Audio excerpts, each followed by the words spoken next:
আজ আর সাজিয়ে গুছিয়ে কিছু পরিবেশন করলাম না, এভাবেই দেখিয়ে দিলাম তোমাদের। এটা আমি বেগুন আর টমেটো দিয়ে মাছের তেল বানিয়েছি। হ্যালো সবাইকে, আমি মল্লিকা আবার আসলাম আরেকটা ভিডিও নিয়ে।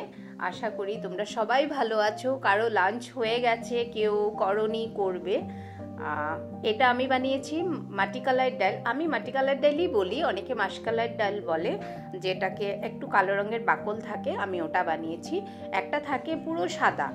আর এটা বাটিতে নিয়ে রেখেছি প্যাকিংয়ের জন্য, কন্টেইনারেরটা, সেটা প্যাকিং যাবে, সেই জন্য সেটাকে সেপারেট করে সেটা ঠান্ডা হতে দিয়েছি। আর এটা বানিয়েছি ফুলকপি আলু দিয়ে মাছের ঝোল। তো সেটা তো জেনেই গেছো, ফুলকপি আমার ফেভারিট। তো মাছ আমার ফেভারিট না, ফুলকপি আমার ফেভারিট। তো আজকের লাঞ্চ এটাই। তো সবাই ভালো থেকো, সুস্থ থেকো। আবার আরেকটা ভিডিওতে আবার দেখা হবে।